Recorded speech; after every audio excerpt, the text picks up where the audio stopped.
Hey guys, welcome back. Today we're gonna make like a kind of a deep plate or shallow bowl, which again is perfect for those juicy tomato and mayo sandwiches that I really like. Although this dribbles, or like Cheyenne says, is her perfect spaghetti plate. This was a bowl inspired from Cheyenne and her lessons, and this wonderful, now one of my favorite plates to use at home in her style.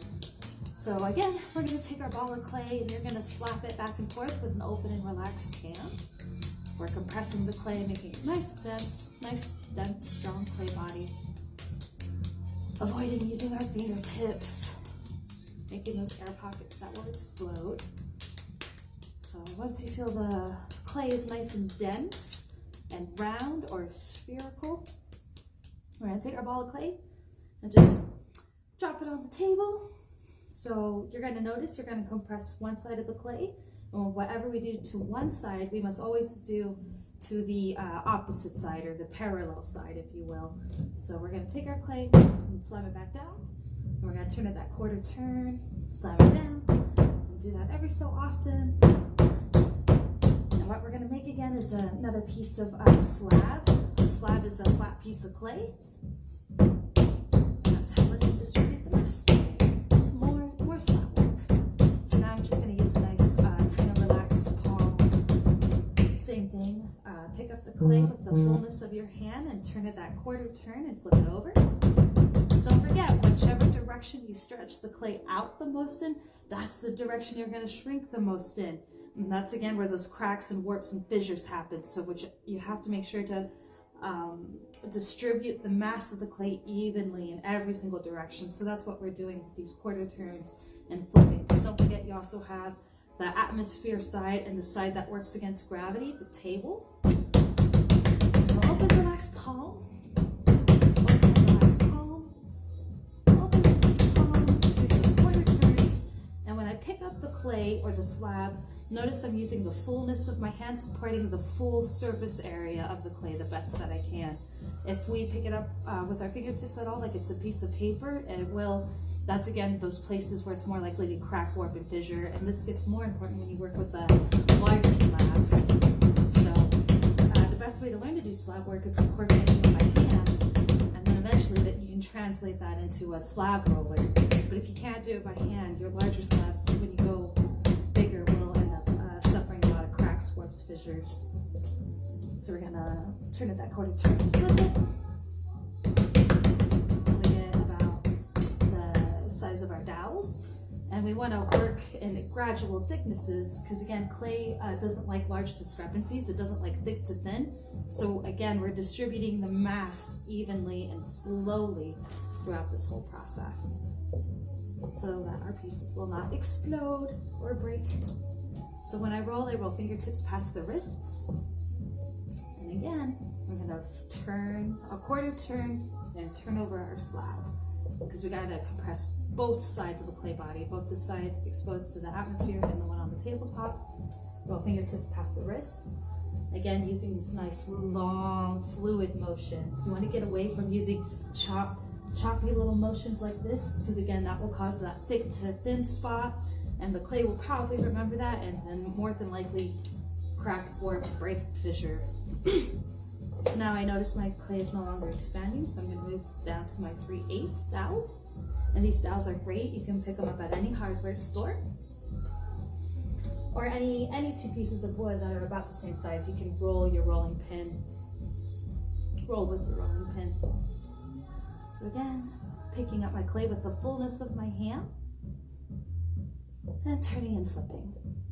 And again, rolling on the dowels because they act like a bumper to ensure that my clay is an even thickness throughout this whole process. Nice long fluid motions. I'm done with the 3/8.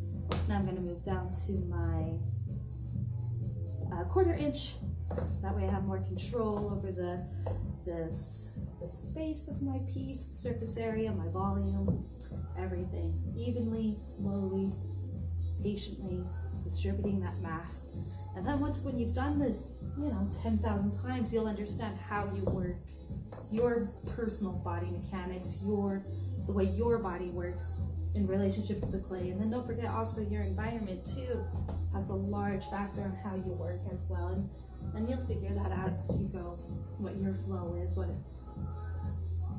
how your body works, how you like to work, let alone like what your aesthetic is and what you like and what you want to make.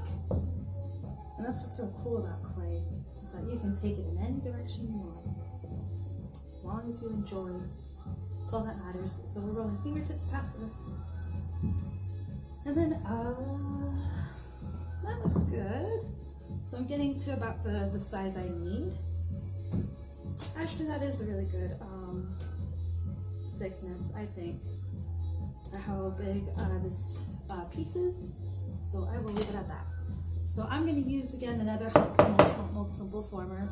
I believe these also came from a secondhand store. I never buy new plastics. I don't think plastics really have a normal daily use in your daily lives. So, but this is great because you can use it on the inside, the outside. So we'll use it as a hot mold simple former. And these are really good to use in the beginning when you're still figuring out how the timing works for clay and how fast it dries, and that changes seasonally and with locality and how you work, what you work on. I am working, by the way, on a tabletop. You can work on your kitchen table, cover it with newspaper or canvas for easy cleanup, or work outside for easy cleanup. So now I'm going to place my form on top of my slab, and I'm just going to put the tiniest bit of pressure on top so my piece doesn't move. You want to be careful putting too much pressure because your clay may stick to the form. I'm going to use the skewer straight up and down or in the vertical position, so that way it ensures I have the same type of cut or lip all the way around the edge or perimeter of my piece. You want to avoid using some sort of weird angle or 45-degree angle, because this is nearly impossible for a person to hold. So again, just make life easy, straight up and down, cut all the way around, trace it out, cut it out, whatever you need to do. Now we're going to take the form off very gently. I'm going to take our scraps. Use those later.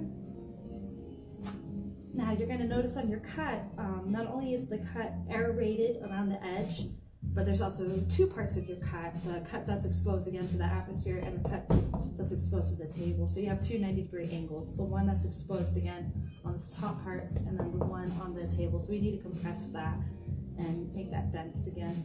The other thing too is that anything that looks like a burr or a crumb or a leftover piece of clay may become super sharp in the kiln once the glaze melts on it. So we just got to smooth it out very gently, very softly.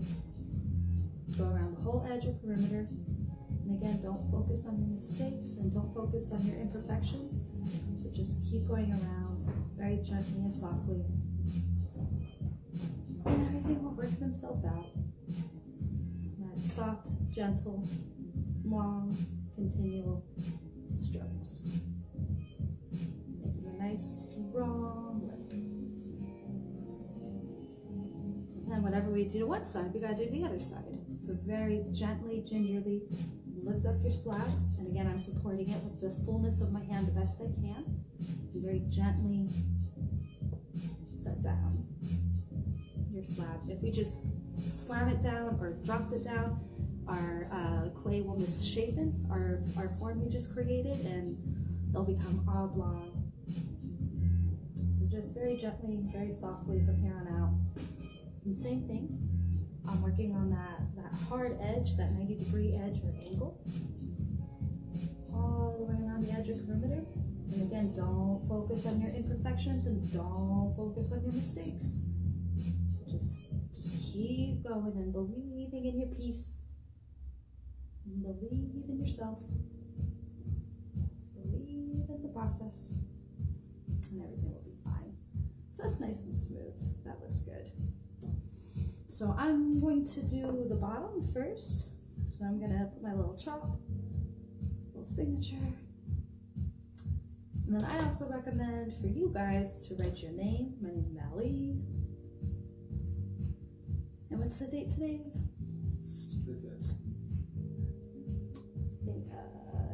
I don't remember, I don't know the date, but anyway, so I'm gonna write April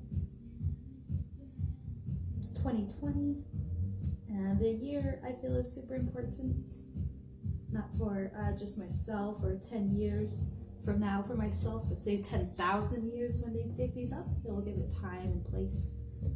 So now we're gonna do the face side. Again, very gently pick up your slab, the fullness of your hand, and very gently set it down. Again, if you just drop it, your clay will misshapen. So you want to be super gentle and soft. Try to baby it as much as you can. But through its process, it ends up being one of the strongest materials on the planet that we know of. They cover space shuttles and these types of porcelain tiles. So now I'm going to do some of my design work. Again, you can use anything you have at home, anything that has a 3D textural quality, leaves, any stamps you have. I'm going to use these little wooden stamps. And I'm just going to do my little bit of stamp work. Pressing on the whole edge or perimeter. Very nice. Maybe I'll do one on the opposite. Going this way. Just press in. Be careful again of going too deep too fast, because if you go too thin, say more than halfway through the thickness of your clay body, your pieces again may crack, warp, fissure. Another one. This side perhaps. And if you notice your stamp is sticking, don't just rip it off, because it may rip your clay, but instead very gently do circles, wiggle it back and forth, and just find that path of least resistance wherever it is, because you don't want to force it. Yay! It came off. That may have ripped if I would have forced it. And I will repeat it on this side. I'm not really too worried about perfection at this point, because I know that will come with time. Again, when I do this 10,000 times, instead I just want to learn whatever it is I need to learn or do better or differently, and take that into the next piece. That's how you really excel at ceramics, just by doing it a lot. So isn't that cute? Why not? Let's do, this is cute, I like him. Her, whatever. Gender neutral. Yeah, I'm just gonna put that little guy right there in the center. Maybe I will double check, make sure my stamp's still there, and it is. So you have to be careful of not obscuring the stamp work you did underneath. That looks lovely. So now we're gonna take our form, our hump mold, slump mold, simple former, and you're gonna line it with some newspaper. The clay is essentially a liquid when it's in this format. It's mostly water. So the water content within the clay body may end up sticking to the plastic or the non-porous surface, like plastic, glass, or metal. And then again, we'll rip or form either as it dehydrates or as I try to remove it. So we have some strips of paper. I like strips of paper. You can put a whole piece of paper, but I found these little strips of paper tend to leave less little crinklies or interference design on the back. When I pick up my slab again, it's with the full mass through the full surface area, the best I can, very gently place. And then the paper is really nice again, because I can move my clay around, make sure it's centered, and just very gently drop that form in. That's super easy, quick little bowl. Honestly, we could have done that a little bit faster, but there's always just so many little nuances and new people and little details. There's never enough time to just go over everything. So we do what we can. And that looks good. I'm actually quite happy with that. And that just dropped in there really nicely. Almost sucked right in. If you want to make sure that it's in there, you can gently kind of feel through that hip or shoulder of the bulb. But be careful again of pressing too much into those corners, because you can't thin out your clay, and again, it will crack, warp, fissure. So instead, I kind of like to think of pushing it through the thickness of the clay body, through the lip and the shoulder, both being supported together. And that's that. Done. Easy peasy. You can easily make a set like that. And that's thanks to Cheyenne, her and her awesome bowls. Well, I hope you guys have a good Easter. Good luck out there and stay safe and keep washing your hands.